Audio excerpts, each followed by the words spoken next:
tarde, o programa Gente que Fala está começando pela Rádio Trianon AM 740 de São Paulo, pela Rádio Universal AM 810 de Santos e também pelas redes sociais, imagens no Instagram, no Facebook, do nosso canal no YouTube, para você acompanhar essa nossa jornada de hoje e sempre aquele convite para você curtir, comentar, compartilhar a nossa transmissão e participar também, interagindo pelo WhatsApp 973350038 é o número, 973350038. Eu sou o Mauro Friesman, 12:01, e vamos apresentar os nossos convidados de hoje, segunda-feira, iniciando mais uma semana por aqui. Vamos com empenho, vamos com dedicação, saúde para todo mundo. Vereador paulistano Gilson Barreto, do PSDB, nessa nossa jornada de hoje. Tudo bem, vereador? Seja bem-vindo mais uma vez. Muito obrigado, Mauro Friesman. Quero saudar aí meus colegas hoje de mesa, do doutor Marcos da Costa, doutora Luciana Linares e o jornalista Raul Jafé. É uma satisfação participar com vocês dessas discussões hoje nesse programa da Rádio Trianon. Muito obrigado, vereador Gilson Barreto. Vamos seguindo aqui com as apresentações. Doutor Marcos da Costa, advogado, ex-presidente do OAB São Paulo. Tudo bem, doutor Marcos da Costa? Seja bem-vindo.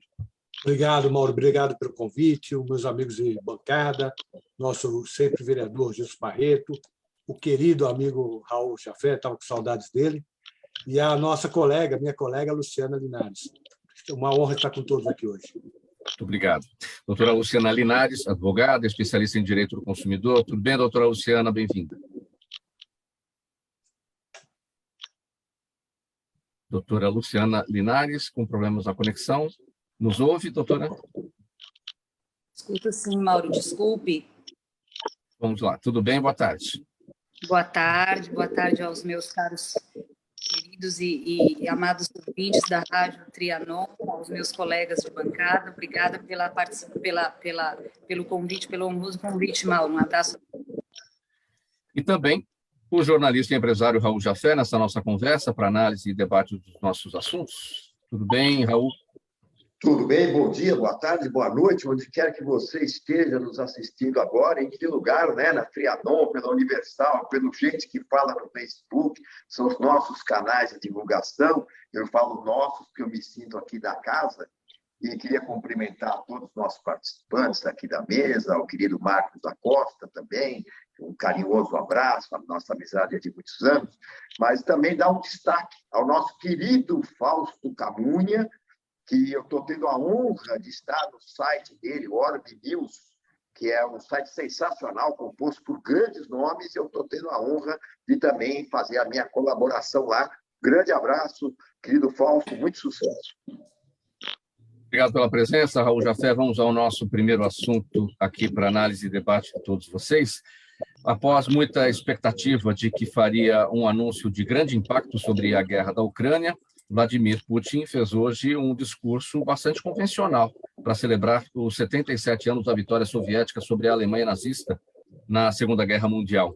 O presidente russo evocou o passado, associou o governo em Kiev ao nazismo e disse que a invasão ao território ucraniano foi um ataque preventivo contra a agressão.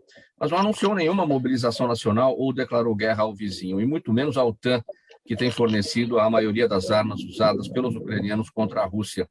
Hoje, a guerra da Ucrânia completa 75 dias.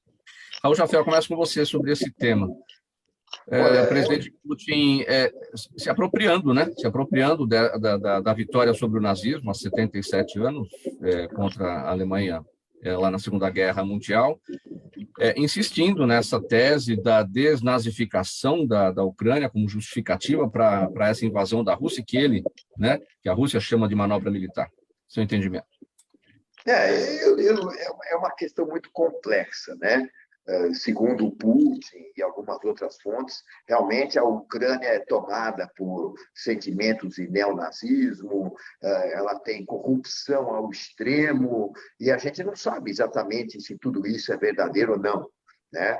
Afinal de contas, quem provocou a guerra, quem entrou nessa guerra foi o Putin, né? E quem entra numa guerra e para matar e acaba matando pessoas inocentes, crianças, idosos, pessoas, enfim, que estão bombardeando casas, acaba nunca tendo razão. Embora eu até acho curiosa, até para comentar esse fato, eu acho curiosa o ex-presidente e agora candidato Lula, ele usou uma frase dizendo o seguinte, que numa mesa de bar teria resolvido a guerra da Rússia e Ucrânia. Muita gente ridicularizou, gozou, fez pouco dessa colocação do Lula, mas eu não diria que, no fundo, ele não está com uma certa dose de razão. Eu acredito que, se fosse o presidente dos Estados Unidos, o Donald Trump, esta guerra teria sido evitada, porque, na época do Trump, acabou a guerra da Síria, nós não tivemos, o gordinho lá da Coreia do Norte foi domada, outras guerras não aconteceram, e nós vivemos 4 anos de uma certa calmaria no mundo. Então, eu acho que essa guerra faltou um diálogo. E eu cobro muito do governo norte-americano, que sempre foi um mediador, e está deixando a coisa correr solta. Então, é muito complicado, o assunto seria de grande... A gente teria que se estender bastante para falar sobre isso. Lamentável uma guerra, mas eu acho que ela poderia ter sido evitada se houvesse mais habilidade dos Estados Unidos e dos seus aliados europeus. Doutor Marcos da Costa, seu entendimento sobre essa celebração hoje, lá na Rússia, e o presidente russo, Vladimir Putin, se apropriando da vitória sobre o nazismo para novamente justificar a invasão da Ucrânia como uma manobra militar. Ora, primeiro, a participação da Rússia no combate ao nazismo foi decisiva mesmo, né? Sim. Nós vimos ali toda a movimentação, perda de vidas, milhões de vidas perdidas, né? Mas o avanço russo indiscutivelmente contribuiu decisivamente, foi o primeiro a chegar a Berlim, né? A primeira tropa a chegar a Berlim, foi decisiva a participação dele no combate ao nazismo.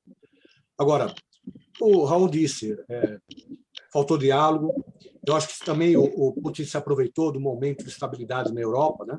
As eleições, a troca de comando, a fragilidade do governo americano, né? Porque num ambiente normal, onde o governo americano, de fato, continuasse a se impor militarmente, creio que essa invasão não teria ocorrido. E, ao mesmo tempo, essa tentativa de aproximação da Ucrânia à OTAN, isso, de fato, leva a uma estabilidade também na região. Essa estabilidade também permite que uma tentativa, vamos dizer assim, por parte da Rússia impedir, através da guerra com a Ucrânia, também se desse. Mas, acima de tudo, eu estou com o Raul. Acho que faltou muito diálogo entre todos os envolvidos para evitar a perda de vidas, que é sempre lamentável. Doutor Marcos Acosta, para repercutir aqui, justamente o que salientou o Raul Jafé, destacou que, se fosse Donald Trump presidente dos Estados Unidos hoje, a guerra não teria ocorrido. Que meios diplomáticos Donald Trump teria para conseguir evitar esse conflito? Acho que é o mais efetivo de todos, né? Dizer, olha, se acontecer, nós iremos reagir, né? Então, a posição forte, firme dos Estados Unidos, me parece ter impedido o avanço contra a Rússia. Faltou um pouco de vodka, viu? Na conversa. É verdade. Vereador Gilson Barreto, seu entendimento sobre esse tema?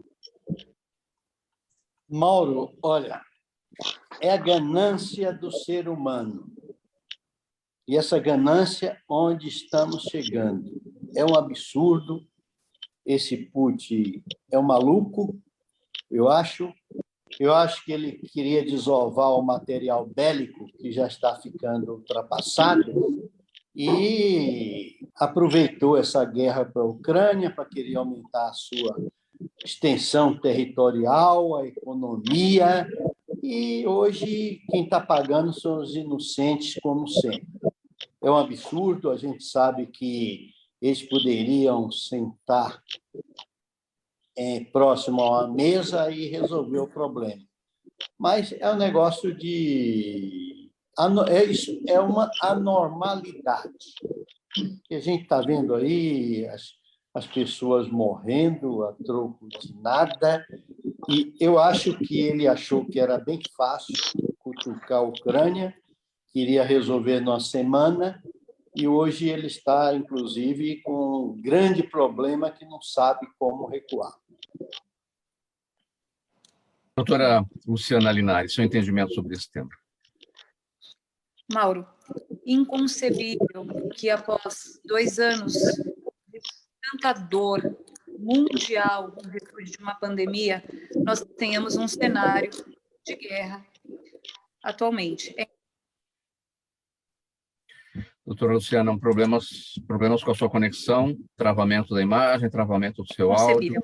Eu faço tanta dor, eu faço votos de que essas pessoas que causam tanta dor e tantas mortes sejam punidas por um tribunal penal internacional. É inconcebível que, a essa altura da evolução da humanidade, nós tenhamos que assistir esse tipo de genocídio, civis, pessoas... É muito triste a gente se deparar com um cenário como esse. Não podemos mais aceitar esse tipo de coisa. É importante que haja o diálogo entre as nações, penalidades, para que nós não assistamos mais esse tipo de coisa. Chega, né? Já não bastam 2 anos de pandemia, nós temos que assistir agora uma tragédia como essa. É impossível, não podemos mais conceber. 12:00, programa Gente que Fala, edição de segunda-feira, Rádio Trianon AM 740 São Paulo, Universal AM 810 Santos, redes sociais também, Instagram, Facebook e o nosso canal no YouTube para você acompanhar a nossa jornada, curtir, compartilhar a nossa transmissão também. Mais um assunto, pessoal, a escalada da inflação, com índice na casa dos 2 dígitos, tem dificultado o planejamento das empresas, até mesmo no curto prazo. Sem previsão de quanto vai custar matéria-prima, frete no mês seguinte. Muitas das empresas têm engavetado investimentos, mudado modelos de vendas, reajustado preços mais vezes. Outras, porém, têm feito várias manobras para retardar o repasse de preços e não perder vendas. A inflação alta dificulta uma retomada consistente da economia. Raul Jafé, o seu olhar empresarial, onde é que você está nessa história aqui? Retardando investimentos, engavetando ideias, mudando modelos? Como é que está a vida empresarial? Seu microfone fechado, Raul. Raul, seu microfone está fechado. Opa, agora sim, tá bom? Só para te alertar, Raul, seu microfone está sendo fechado aqui por conta de um ruído que a gente observa aí na sua conexão, não é no seu ambiente. Então, toda vez que a gente precisar da sua fala, ele vai estar fechado, só para você saber que é preciso aí, alertar nesse momento, tá bom? Vamos agora lá. vocês estão ouvindo. Pode ir, pode seguir. Bom, então, eu digo o seguinte, como do meio da construção civil, que é o que eu mais participo, está sendo terrível você comprar material de construção. A mão de obra não subiu tanto ainda, mas o material de construção foi realmente um escândalo. A cada semana, você tem aquela surpresa desagradável ao comprar o mesmo material que você comprou na semana anterior com aumento de preço. Isso acontece não só no setor de material de construção, mas também em outros setores. Quem vai aos supermercados, né, no nosso dia a dia, se assusta com o absurdo, todo dia são preços remarcados, né? Enfim, isso quando existe esse aumento de combustível, com aumento de commodities, isso é um sintoma automático, né? Que se você mascara esse sintoma segurando, represando essa inflação real que está acontecendo, com certeza isso mais tarde vai estourar, vai explodir, como já aconteceu em governos anteriores. Agora, tudo isso tem suas causas. Aliás, até a guerra da Ucrânia, que nós acabamos de falar sobre ela, é uma causa, né? Mas há mais. Nós não podemos dizer que a pandemia, que paralisou o Brasil por quase 2 anos, paralisou o mundo, alterou a forma de viver das pessoas, e ninguém pode esquecer de uma famosa frase que se falou bastante no começo dessa pandemia, março de 2020, aqui no Brasil. Olha, fique em casa, a economia a gente vê depois. Então, nós temos que ver agora. É hora de ver, né? De pagar para ver. Quando tanta gente ficou em casa, Muitas pessoas, às vezes, comentam comigo, falam, Raul, mas agora voltou ao normal. Vá falar isso para quem quebrou, para quem tinha uma empresa estabelecida e hoje está quebrado aí, não tem mais. A gente que trabalha no ramo imobiliário, prédios que a gente conhece inteirinhos, que eram prédios de escritórios, que ficavam alugados durante anos para os mesmos inquilinos, hoje tem 30, 40 salas comerciais paradas. Não aluga, não vende. Então, essa tal história, quando você faz uma demagogia e fala, para tudo, a economia a gente vê depois, agora vamos salvar vidas, tudo bem, é uma opção, mas a conta chega depois, infelizmente. E eu acho que pouco ainda se pode fazer, principalmente na questão dos combustíveis, que é o que mais assola o povo brasileiro, né? Porque é o que faz aumentar tudo. Mas a margem de manobra desse governo ou de outro que virá realmente será sempre muito pequena. E não nem a atitude tomada será correta. Raul, uma provocação aqui, me permita, porque a gente tem o hábito de criticar as medidas tomadas, mas a gente não pensa em como seria se aquela medida não tivesse sido tomada. Vamos inverter a situação. Se não tivesse fechado tudo, se as pessoas tivessem trabalhado, tivessem se relacionado, tivessem se aglomerado, enfim, e vamos manter tudo normal, sem essa coisa de fica em casa, deixa a economia para depois. Como é que estaríamos hoje em termos de economia? Eu acho o seguinte, que houve muitos exageros, né? Não, a grande verdade é que as medidas que foram tomadas, a gente sempre fala, nem todos tinham razão, ou conseguiam, porque era uma doença desconhecida, principalmente no começo. Então, era razoavelmente normal que se tomassem atitudes drásticas que já vinham sendo tomadas na Europa e os resultados não eram bons. Então, o que acontece? Foram cometidos muitos erros, alguns pelo desconhecimento da doença, outros por questões políticas. Nós não podemos esquecer que há muita gente, inclusive governadores de vários estados, com outras variantes da vida política, tentaram, de todas as maneiras, se aproveitar dessa pandemia para derrubar o presidente da República. Isso ninguém pode negar. Então, tudo isso interferiu. Quer dizer, eu acho que deveria ser restrita, muita coisa devia ser restrita, mas veja uma coisa, pequenas lojinhas do comércio aqui na região nossa de Ibirapuera, de Moema, lojinhas que tinha apenas só o dono, a dona, que ficavam na lojinha, 2 funcionários que podiam fazer rodízio, essa gente foi toda mandada embora. Essa gente toda ficou em casa, essas lojas não abriram mais.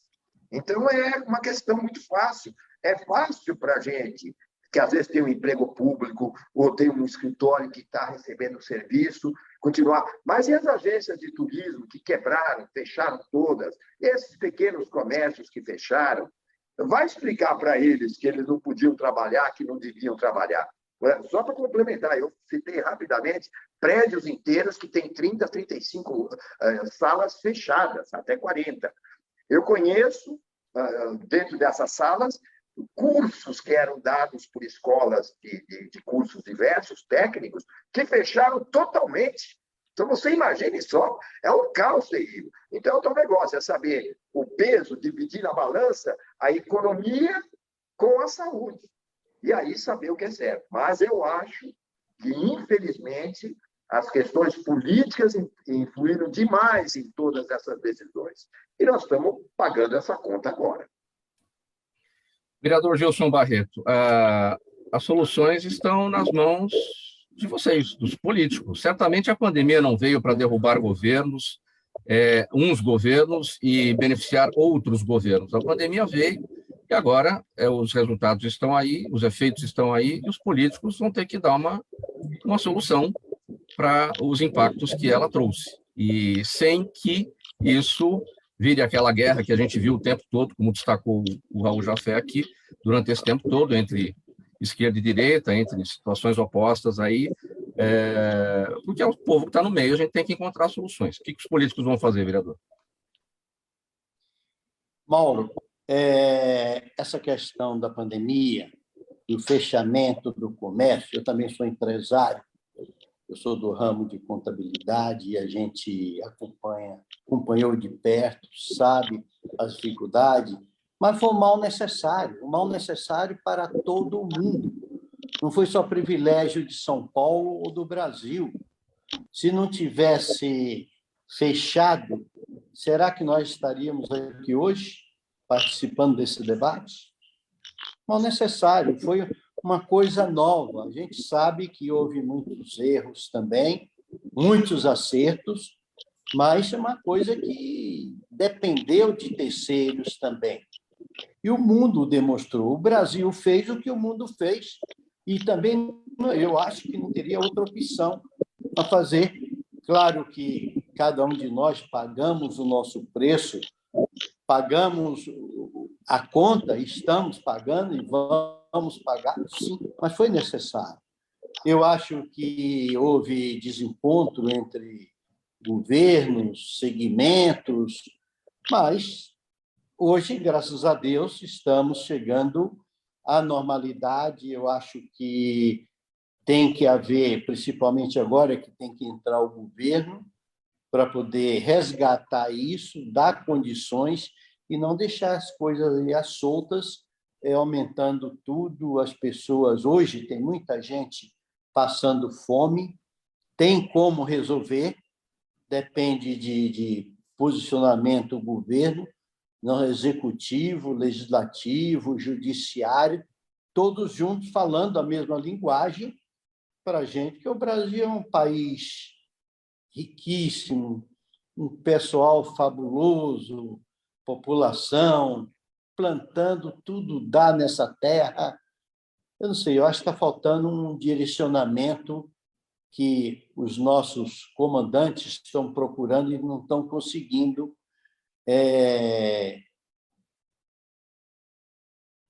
verificar ou achar essa metodologia para as coisas funcionarem. Agora, se continuar como está, nós vamos ter dias difíceis, que o povo, ou a gente abre um pouco, tem que investir mais na questão da construção civil, que construção civil é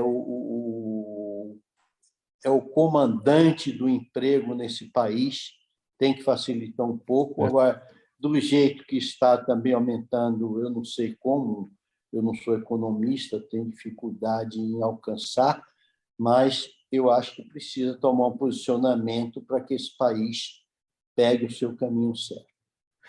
Doutor Marcos da Costa, eu salientei aqui a questão de que o problema está nas mãos dos políticos, e os políticos vão ter que apontar os caminhos, porque a gente está no ano eleitoral e a questão pandemia, evidentemente, vai fazer parte do debate. Aí vai ter aquela guerra. Vamos olhar para o passado para ver de quem é a culpa. E não adianta esse negócio de um lado atacar o outro para apontar culpa, em vez de apontar a solução e vamos olhar para frente, é um discurso mofado, um discurso que já está para lá de ultrapassado. Então, vamos olhar para frente e vamos ver o que é preciso para consertar a situação. Aquele que olhar para trás certamente não vai ganhar a eleição. Mauro, primeiro, de pleno acordo com você.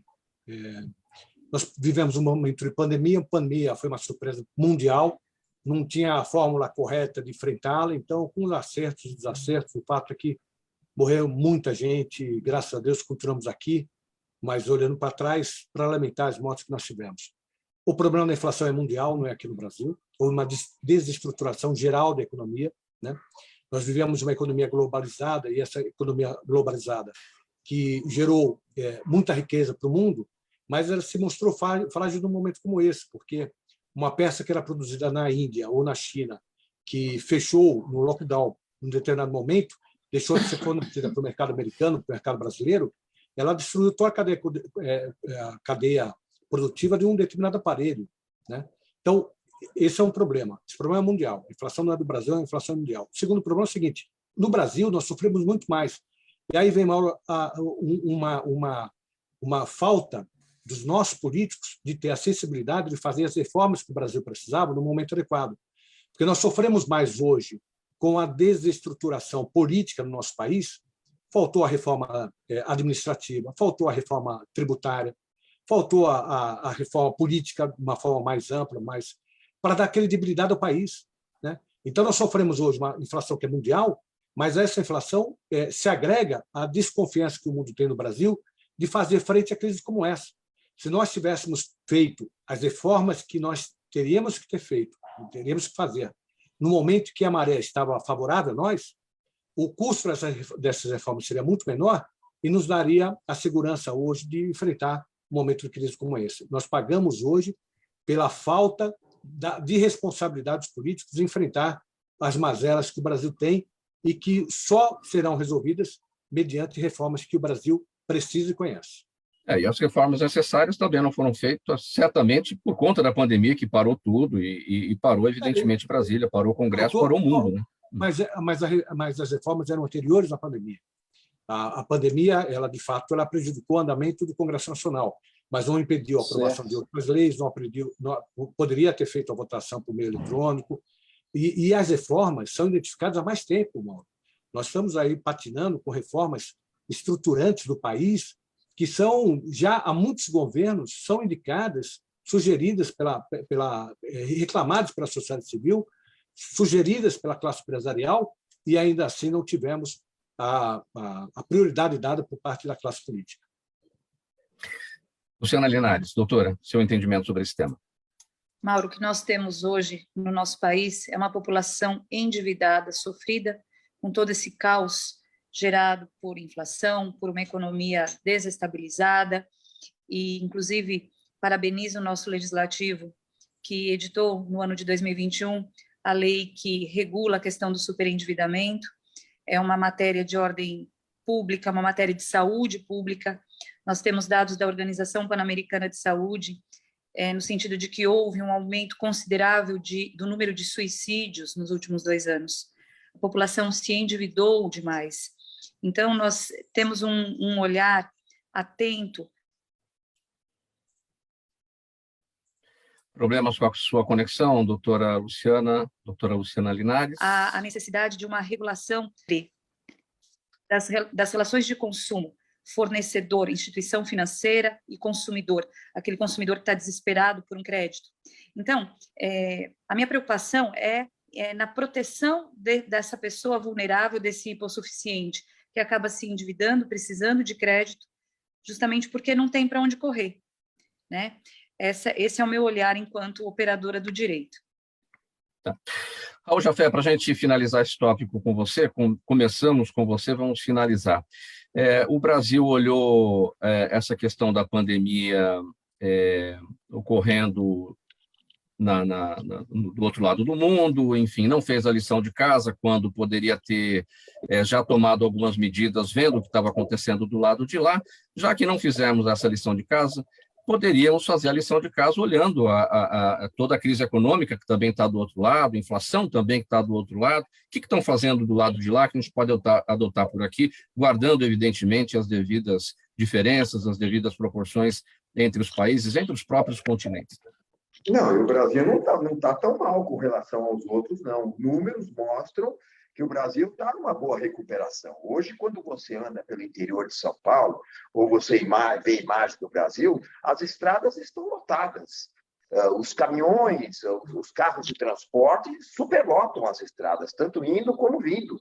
Então, apesar de tudo que aconteceu, o Brasil está crescendo ainda. Nós não podemos dizer que não vamos crescer. Pode ter certeza que até o final do ano os números de crescimento do país ainda estarão maiores, porque o Brasil está se movimentando apesar de todos esses problemas. Agora, o Marcos falou muito bem, essas reformas que são fundamentais, não só para a questão de investimento, para a questão de segurança pública, porque o Brasil é um país maravilhoso, é lindo, nós temos praias, montanhas, e o turismo não cresce no Brasil. Por quê? Porque o Brasil ainda é considerado um país muito inseguro. Então, são inúmeras reformas que já vêm vindo do passado e que não estão sendo executadas até por vontade política. Está faltando vontade política para atacar certas coisas que são obrigatórias para o Brasil ter o desenvolvimento e estar mais entrosado com o resto do mundo. Agora, Nós estamos bem, nós não estamos tão mal, apesar de toda a desgraça que se abateu sobre o mundo e sobre o Brasil, com tanta gente que, infelizmente, nos deixou, mas o Brasil está indo, porque o povo brasileiro ele não fica mais pensando em política, ele toca o pé no acelerador. E graças a isso, graças ao nosso agronegócio e essa vontade, essa criatividade do empresariado brasileiro, é que nós não estamos tão ruim como parece. Então, mas foi muito bem colocado pelo Marx, volto a insistir. Reformas são fundamentais. A resposta à sua pergunta está aí. Somente com reformas feitas, com uma união de Congresso, de Judiciário, de tudo, para impedir. Você veja bem que, ainda essa semana, o Judiciário impediu diminuição de impostos, no caso do IPI. Então, se for para continuar essas guerrinhas, realmente fica difícil você fazer progresso. Raul, o trabalhador brasileiro não está bem, o trabalhador brasileiro está mal. A gente vai falar daqui a pouquinho, de novo, com a doutora Luciana Linares, sobre o projeto de lei sobre a lei, né, do superendividamento. E você mesmo já destacou no início da sua fala que o custo com mão de obra ainda não está pesando, né? Essa parte ainda está ficando para trás. Enfim, em algum momento essa conta vai chegar, isso vai estourar. Os salários estão sendo corroídos, né, pela inflação e daqui a pouco os trabalhadores vão exigir, a gente vai ver um movimento de greve. Enfim, qual que é a sua expectativa, o lado empresarial nesse momento, vendo que vai haver a necessidade de recomposição salarial e nem o empresariado vai estar preparado para isso? Na verdade que não está, porque hoje você veja bem, se você tinha um apartamento que você vendia por R$200 mil há alguns meses atrás, vamos dizer um ano atrás, antes dessa enorme alta de preço, hoje, para você repor essa mercadoria, você teria que vender esse imóvel, vamos dizer, a R$240 mil. Só que o trabalhador não ganhou dinheiro suficiente para poder pagar a conta em cima dos 240. Então, o que acontece? Principalmente para o pessoal de baixa renda, vai haver uma paralisação. Ou seja, vai haver também uma inadimplência para quem já está adquirindo o seu imóvel e está com dificuldade de pagar. Então, sem dúvida alguma, você falou bem, essa conta chega também. É outra que mais à frente vai acabar acontecendo. Porque tem gente que voltou a trabalhar, mas com o salário corroído. Quem ganhava R$3 mil voltou a trabalhar ganhando 2.500. Então, essa é uma questão de corrosão de salários, é uma equação muito complicada para ser resolvida. Dentro do Brasil, que nós vamos ver. Faltando 27 minutos para 1h da tarde, programa Gente que Fala, edição de segunda-feira. A gente vai fazer uma parada breve por aqui, intervalo, a mensagem do nosso apoiador. A gente volta já com mais temas. Toda ação estratégica de sucesso tem um componente fundamental: um instituto de pesquisas ético, rápido e preciso. Afinal, é ele que vai fornecer informação confiável, sem achismos ou palpites. E isso, numa época de mudanças rápidas e repentinas, é fator crítico de sucesso. A Orbis é um instituto de pesquisas que une precisão e confiabilidade estatística com a mais alta tecnologia em pesquisas do mercado. Tem inteligência artificial, robótica e Big Data, entre outros recursos, para que você tenha uma informação correta, confiável, com o menor custo e no menor tempo possível. Na sua próxima ação, seja ela corporativa ou política, comece pela Orbis. Porque com a informação correta, você vai mais longe, mais rápido e com mais segurança. 26 minutos para 1h da tarde. Agora, programa Gente que Fala de volta, edição de segunda-feira, com mais assuntos por aqui. Vamos falar agora sobre o seguinte: publicada em julho do ano passado, a lei do superendividamento ainda desperta controvérsias. A principal delas se refere a um ponto que o legislador deixou para regular posteriormente, é a definição do mínimo existencial. O superendividamento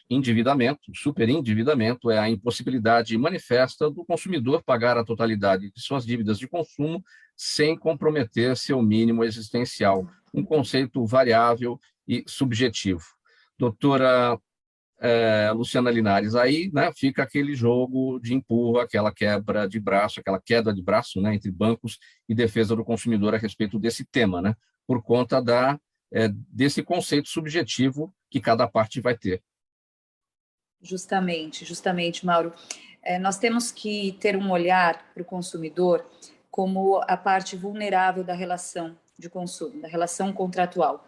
O consumidor sempre é, e presumivelmente é, pelo Código de Defesa do Consumidor, a parte frágil, a parte que está exposta a, enfim, condutas, né, seja por instituições financeiras, planos de saúde, operadoras de planos de telefonia, enfim, ele está sujeito aí a uma série de práticas que normalmente são abusivas, infelizmente, né, na prática comercial, na prática do consumo. Mas o que eu quero dizer é o seguinte: quando se fala em mínimo existencial, embora nós ainda não tenhamos a regulamentação desse conceito de mínimo existencial, ele, na verdade, ele traz o quê? Ele traz um parâmetro de compreensão no sentido de que é necessário que as instituições financeiras, ao ofertarem um determinado produto, crédito, empréstimo, seja ele o tipo de crédito que for oferecido, é obrigação da instituição financeira avaliar se aquele consumidor tem condição de efetuar o pagamento dessas parcelas, enfim, dos juros que estão sendo tratados, sem que tal pagamento afete a sua subsistência, o seu mínimo existencial. O que é o mínimo existencial? É a sua alimentação, o seu vestuário, o seu transporte. Então, no cenário que nós temos hoje de lei do superendividamento, que é uma lei que se soma já aos direitos previstos, né, aos direitos já consagrados no Código de Defesa do Consumidor, Mauro, essa lei, ela traz essa obrigação ao fornecedor de avaliar se naquela oferta, se aquele contrato que está sendo tratado, negociado com o seu cliente, com o seu consumidor, ele não vai ter esse prejuízo ao seu sustento. Então, hoje é uma obrigação, é um dever do fornecedor analisar o crédito que ele está ofertando. É nesse sentido que esse conceito de mínimo existencial, ele vem nessa lei do superendividamento, tá? É o princípio que nós chamamos, né, o princípio do crédito responsável. Ou seja, eu, instituição financeira, estou ofertando um crédito, mas será que eu posso ofertar esse tamanho de crédito para essa pessoa sem que ela não corra o risco de ter o seu mínimo existencial prejudicado? É nesse sentido que nós estamos trabalhando o conceito de mínimo existencial. Agora, os sistemas, eles estão suficientemente ligados ou interligados entre as instituições para que elas saibam exatamente, vamos supor, uma pessoa tem lá um contrato de um financiamento de um carro, ela já compromete lá um limite dos seus ganhos. Vai lá e compra um imóvel, mas será que ela pode assumir aquele compromisso do imóvel porque ela já tem lá um limite comprometido, a ponto daquela instituição falar, não vou te conceder o crédito porque você já tem um limite comprometido aí? Mauro, veja, quando nós falamos em direito do consumidor, como eu inicialmente abordei, nós temos que partir de um princípio de desigualdade técnica entre o consumidor vulnerável e o fornecedor, que tem um poderio informacional, um poderio técnico, um poderio contábil, até mesmo de marketing. Para quê? Para alcançar esse consumidor. Ora, se o fornecedor é capaz de alcançar o consumidor, por exemplo, com estratégias de marketing para vender, enfim, para persuadi-lo a consumir, por que esse mesmo fornecedor não pode utilizar todo esse aporte que ele tem para investigar a capacidade financeira do seu cliente?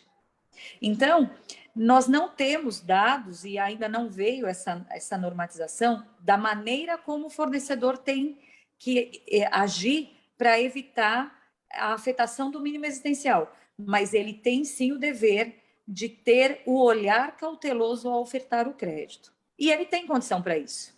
Ele tem condição, sim. É só ter aquela boa vontade né? Ele tem sim, porque, veja, se ele tem condição de ofertar um crédito, ele tem a mesma condição que ele tem de ofertar um crédito, ele tem condição de avaliar se aquele consumidor vai poder pagá-lo. Agora, muitas vezes o consumidor não dá um passo maior do que a perna, como se diz no popular, sabe que está endividado, sabe que não consegue, até por falta de entendimento, por falta de educação financeira mesmo. Muito boa pergunta. Até agradeço pela sua pergunta, porque é importante que nós façamos aqui um esclarecimento. A Lei 14.181 de 2021, ela protege o superendividado, mas não aquele superendividado que atuou de má fé, que obteve um crédito para não pagar. É muito importante que nós façamos essa ressalva, que nós façamos esse destaque, tá? Ela cuida do superendividado que foi colocado numa condição de superendividamento por um acidente da vida, como, por exemplo, uma situação envolvendo a pandemia.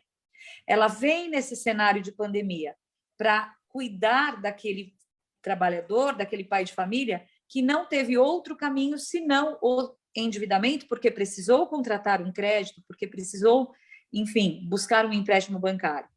Esse é o superendividado que a lei protege, que a lei abarca e que a lei busca, né, na verdade, tratar.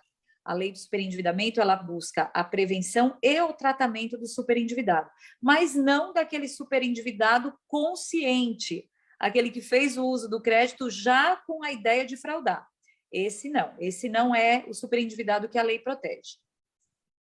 Para finalizar esse tópico, doutora, enfim, a definição do mínimo existencial, o ponto que ficou para ser tratado posteriormente, o legislador deixou para frente, enfim, quando vai ser essa conversa, quando esse ponto vai ser definido? Esperamos que muito em breve, Mauro. Nós temos nas casas, né, do Legislativo a tramitação, existem aí previsões para que venha logo, porque, afinal de contas, é uma matéria que tem um altíssimo interesse social, é preciso que venha logo. Por hora, nós trabalhamos com um conceito atrelado ao espírito do legislador que prevê os direitos do consumidor. Muito bem, faltando 18 minutos para 1h, vamos para mais um tema aqui no programa Gente que Fala, que é o seguinte: a Comissão de Constituição, Justiça e Cidadania do Senado Federal aprovou na semana passada o projeto de lei 5.284 de 2020, que limita e estabelece critérios para busca e apreensão em escritórios de advocacia. Esse PL faz uma série de alterações no Estatuto da Advocacia e em outras leis referentes a prerrogativas do advogado, fiscalização da atividade, honorários e limites de impedimentos ao exercício da profissão, e atende a reivindicações dos advogados que pedem maior fortalecimento e representatividade da advocacia no Congresso Nacional. Texto do deputado Paulo Abiacchio, do PSDB de Minas, depende ainda da análise no plenário da Casa. Quais são as expectativas, doutor Marcos da Costa, a respeito deste tema, dessa matéria? Mauro, primeiro, esclarecer que esse projeto é bastante extenso e, na verdade, na linha do que diz o ex-presidente Michel Temer, que muitas vezes no Brasil não adianta falar que a cocada é feita do coco. Você falar que a cocada é feita do coco que nasce do coqueiro, né? Então, o projeto, basicamente, não traz inovações. O que o projeto faz, apesar de ser bastante extenso, é externar aquilo que na prática, já deveria acontecer. Então, por exemplo, ele fala da audiência, o advogado tem o direito de fazer sustentação oral, seja audiência presencial, seja por videoconferência, né? Isso não precisa estar na lei, porque o direito à sustentação oral se faz presente em qualquer modalidade de audiência, seja virtual ou não. Mas o projeto precisa externar isso para evitar que um magistrado negue ao advogado o direito de promover, por exemplo, a sustentação, pelo fato de não ser presencial, ser virtual. Então, o que o projeto fundamentalmente faz é isso. Ele, apesar de bastante extenso, ele vem esclarecendo aquilo que se viu na prática, violações a prerrogativas que já existem, ao argumento de que elas não estão bastante claras em termos de legislação. No caso do escritório de advocacia, a Constituição já fala que o advogado é inviolável nos seus atos de manifestações do exercício da profissão, estando ele onde estiver. Em benefício não é do advogado, em benefício do direito de defesa do cidadão, que muitas vezes entrega ao advogado documentos sigilosos, por exemplo, documentos sigilosos, para serem analisados. Esses documentos estão protegidos, amparados pelo sigilo dentro do escritório de advocacia. Impede que haja diligência da polícia, por exemplo, no escritório, impede quando não é o advogado investigado e para apurar ou para materializar a prova no escritório ligado àquele crime que ele é acusado. Isso a diligência é permitida. Então, se o advogado exemplo, suspeito, está sendo investigado, cometeu um homicídio, por exemplo, vai se verificar se a arma está dentro do escritório, Essa inviolabilidade não serve para cobertar crimes cometidos por advogados. No mais, tudo é objeto de sigilo, é objeto de inviolabilidade, em proteção ao cliente do advogado, não é em proteção ao profissional. Acho o projeto muito bem escrito, muito bem feito, já aprovado na Câmara, e agora está na tramitação final dentro do Senado. A expectativa é que ele seja aprovado o mais rapidamente possível, para que a democracia impere e o exercício da advocacia possa ser feito de forma bastante segura, a bem da cidadania, a bem daquele que tem o direito defendido por um advogado. Pois é, já aprovado na Câmara, falta a análise dos senadores, né? Agora, essa matéria, ela proíbe a concessão de medida cautelar para busca e apreensão em escritórios de advocacia, com base apenas em declarações de delação premiada. É uma reação ao que aconteceu, que a gente viu acontecer durante as fases da Operação Lava Jato? É inevitável, Mauro, essa discussão, não só em relação ao advogado, mas a própria lei já fala que você não pode, a mera delação não representa indício suficiente para iniciar um procedimento contra quem quer que seja. É preciso agregar novas provas, porque numa delação, às vezes a pessoa, para se livrar de um crime, ela fala o que ela quer, ela fala o que ela entende que vai ser suficiente para ter um benefício do outro lado, diminuição da pena, soltura, etc. Então, a delação não serve, em hipótese nenhuma, ela em si, sozinha, para representar uma investigação, para autorizar uma investigação, para autorizar o início do procedimento contra quem quer que seja. No caso da advocacia, a lógica é a mesma, não basta simplesmente delatar para prejudicar o escritório em si, só prejudicar o escritório, está prejudicando os clientes do escritório. É preciso, para que aconteça a investigação dentro do escritório de advocacia, é preciso que exista processo, a medida autorizada e ligada a uma persecução criminal muito claramente definida dentro de um processo investigatório. 13 minutos para 1 da tarde agora, seguindo para mais um tema por aqui. Foi aprovado em primeira votação na Câmara Municipal de São Paulo o projeto de lei 645 de 2021, é matéria de autoria do vereador Gilson Barreto, que está aqui com a gente, e determina que a conservação, manutenção e adequação para a acessibilidade das calçadas sejam feitas pela Prefeitura e não pelos cidadãos. O vereador Gilson Barreto, para ele, a aprovação do PL é uma oportunidade para a criação de um novo programa de calçadas a ser executado pelas subprefeituras, tornando os passeios públicos apropriados em todos os lugares, principalmente nas periferias. A pergunta que a gente sempre faz, vereador Gilson Barreto, se as ruas por onde transitam os carros, né, o asfalto, isso é de responsabilidade da prefeitura, a conservação, por que as calçadas não são? Por que tem que ser do munícipe essa responsabilidade? Aí que está. É um absurdo, porque as calçadas são espaços públicos. Quando o serviço público vai executar um serviço para a comunidade, eles quebram a calçada, utilizam, sem dar satisfação para os proprietários dos imóveis. A meu ver, a responsabilidade do proprietário é do portão para dentro. Para fora tem que ser da prefeitura. Por isso que hoje existe a falta de mobilidade, de acessibilidade, porque cada um faz sua calçada de um determinado jeito. E a prefeitura já demonstrou, como executou nesses 2 últimos anos, em várias regiões de São Paulo, a uniformidade das calçadas. Aí você vê os cadeirantes utilizando para se locomover, e uma uniformidade para as pessoas. Isso é segurança também. Então, eu acho que isso é dever do Executivo. Nós já pagamos os tributos, todos pagam os tributos, e nada mais justo do que a Prefeitura assumir essa responsabilidade de uniformizar as calçadas. E hoje você vê, passa um prestador de serviço da municipalidade, vai lá, quebra a calçada, não faz e fica sobre a responsabilidade do proprietário do imóvel. Isso é um absurdo.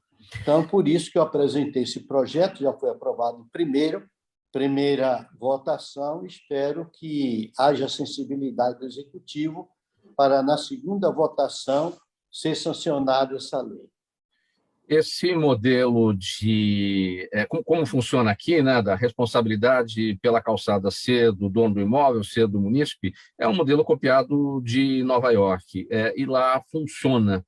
Qual é a diferença básica? Por que lá funciona e aqui não? Tem vários fatores. Um fator, você conhece o brasileiro. Eu acho que falta um pouco de educação também.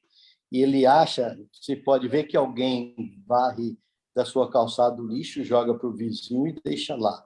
É um negócio absurdo. Outros querem sua calçada mais alta e a do vizinho é baixa, ali fica sem acessibilidade. Eu acho que é uniformizar. E também, acima de tudo, é uma questão de educação também. Muito bem, então vai para um segundo turno, é esse o caminho agora, a tramitação? Sim, vai para o segundo turno, para a votação na Câmara Municipal, em seguida vai para a sanção ou veto do Executivo. Vereador Gilson, multar resolve? Multar proprietário por problemas nas calçadas? Porque para você multar, você vai ter que exigir que o proprietário também faça a regularização, faça o reparo, faça a manutenção, de acordo com regras, de acordo com critérios de arquitetura, de engenharia, que ele também desconhece, né? Como é que dá para lidar com isso? É legislação, tem legislação que autoriza o Executivo a autuar. Agora, você vai no Largo São Francisco, veja aquelas calçadas, não me lembro a rua, uma mais alta do que outra, com diferença de 50, 80 centímetros, você descer de um proprietário para outra calçada, não tem acessibilidade. E até hoje está lá. Se tivesse a autorização, menos para a prefeitura, mexer naquelas calçadas, como já fizeram em vários locais, e é um absurdo, vai na periferia, principalmente pega uma pessoa que não tem nem condições de se manter ou manter a casa dele, vai à calçada, ele é autuado. Então, precisa a prefeitura assumir essa... Mauro, Ok, sim. Mauro, me permita Sim, só acrescentar, porque eu passei por uma experiência, eu sofri um acidente, esse acidente levou a amputação da minha perna direita, né? Sim. E eu, durante muito tempo, usei cadeira de roda, fiquei um tempão usando cadeira de roda. Então, eu quero dar esse testemunho, porque uma coisa é você estar andando na calçada e ver a calçada esburacada, se protege contra um acidente, ficar preocupado com uma pessoa idosa, com uma senhora, com uma criança e tal. Outra coisa é você andar de cadeira de roda pelas calçadas de São Paulo. É simplesmente impossível. Além da péssima qualidade da calçada, como disse o vereador, os desníveis que existem, você tem de tudo no meio da calçada, inclusive árvores que impedem. Então, a falta de planejamento na construção da calçada, né? Eu, muitas vezes, me deparei com árvore no meio do caminho que me obrigou a ir para a rua, né? Concorrendo com os carros que estavam passando. Porque ele ou voltava para minha casa ou seguia em frente. Então, esse é um tema muito importante, é um tema de acessibilidade da cidade e é de responsabilidade, sim, do poder público, junto com a sociedade, buscar fazer com que todos usufruam dos benefícios que a cidade oferece, inclusive as pessoas com deficiência. Nesse sentido, doutor Marcos da Costa, perguntas da nossa audiência por aqui, eu começo nesse tema mesmo aqui. O Marcelo Mota está no Facebook e ele quer saber por que é tão difícil que alguém, seja munícipe ou gestor público, seja punido pela falta de acessibilidade nas nossas ruas, doutor Marcos da Costa. Prioridade. Falta de investimento em fiscais, porque nós não temos fiscais no número suficiente. O servidor público, de forma geral, tem, ao longo dos últimos anos, tem sofrido aí uma série de percalços, inclusive no número de servidores. A prefeitura precisa investir em servidores, qualificar esses servidores, e aí a própria existência do fiscal vai constranger as pessoas, e as pessoas vão começar a ter mais cuidado na hora de definir a qualidade da sua própria calçada. Raul Jafé, perguntas por aqui também. Primeiramente, um abraço aqui do seu primo, sempre aqui na nossa audiência, o Adriano do Cambuci, parabenizando a todos aqui pela participação. Um abraço especial a você, Raul. E a Eliane Gonçalves, no Instagram, quer saber por que motivo o governo reduziu pela metade o repasse financeiro ao chamado Sistema S. Olha, isso infelizmente já vem vindo, já de alguns anos, que eles tentam cortar as verbas do Sistema S. O Sistema S é o sistema SESI-SENAI. Na minha opinião, a melhor instituição de ensino do Brasil. Quem conhece uma escola SESI-SENAI, eu fui conselheiro do SESI-SENAI, conheço escolas que são que você entra, você pensa que você está num outro mundo. Tem escolas ali que parece filme de ficção científica. Então, mas que todo mundo fica de olho, o governo fica de olho gordo, querendo cortar a verba do SESI-SENAI, eu acho que porque não tem capacidade de fazer coisa igual. Quem acompanha o que é uma escola do SESI-SENAI, com a tecnologia que tem, a única que está realmente aparelhada para enfrentar a indústria 4.0, que nem é mais futuro, é o presente do Brasil, são as escolas técnicas do SESI-SENAI. Quer dizer, o SESI na educação infantil, que é de primeiríssima qualidade, e do SENAI, que é a operacional, que ensina realmente aquela profissão. Então, eu não sei, mas há muitos governos se vêm sempre com aquela ideia de cortar essa verba, que, na verdade, tem sido, ao longo do tempo, pelo menos aqui em São Paulo, onde eu acompanhei, né, ela tem sido muito bem administrada. Outros estados, não sei se são mal administradas e por isso estão levando a tudo isso. Mas aqui em São Paulo, quem conhece as escolas do SESI e do SENAI sabe que esse sistema S funciona. Aliás, não é só SESI e SENAI também. Há outras entidades que recebem e administram maravilhosamente essas verbas. Só para complementar também, eu queria parabenizar o vereador Gilson Barreto por esse projeto e dar todo o apoio. O depoimento do Dr. Marcos é fantástico, ele passou por isso, e quem passa por isso... Agora, eu queria dizer o seguinte, somente nas regiões mais arborizadas da cidade, as árvores estão no meio da rua e as raízes levantam as calçadas. É verdade. Mas pode ser responsabilidade do munícipe. O município não tem condições de mexer nisso. E qualquer remoção de árvore necessária, aliás, vivem todas elas caindo, constantemente nas chuvas elas caem e provocam vítimas, isso é uma responsabilidade do município. Não pode ser imputada essa responsabilidade ao cidadão, é um absurdo. Sim. Doutora Luciana, bem brevemente, pouquíssimos segundos, ainda temos a pergunta para o vereador Gilson também. A Cláudia Beltrame, doutora Luciana, no YouTube, ela quer saber se algum cliente já conseguiu sair vitorioso de um processo contra um banco por cobranças ilegais, ou muitas vezes até falsas, cobranças na conta, né?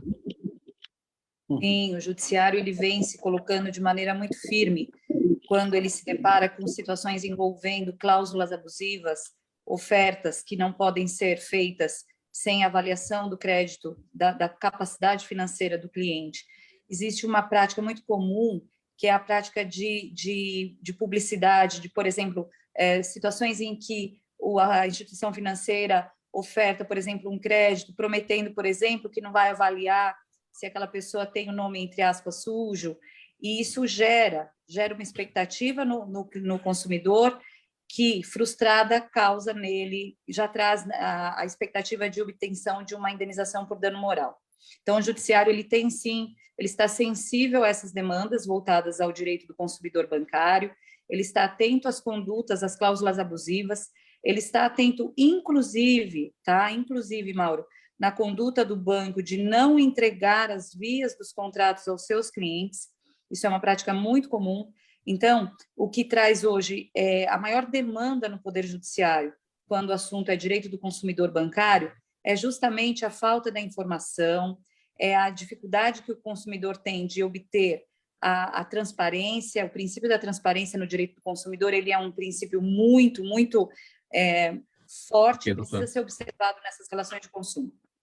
Muito obrigado. E, muito rapidinho, nosso tempo já está estourado, vereador Gilson. A Márcia Cordeiro, no Facebook, pergunta o que fez a empresa 99 voltar para São Paulo, após ter ido para Osasco, para fugir dos impostos daqui.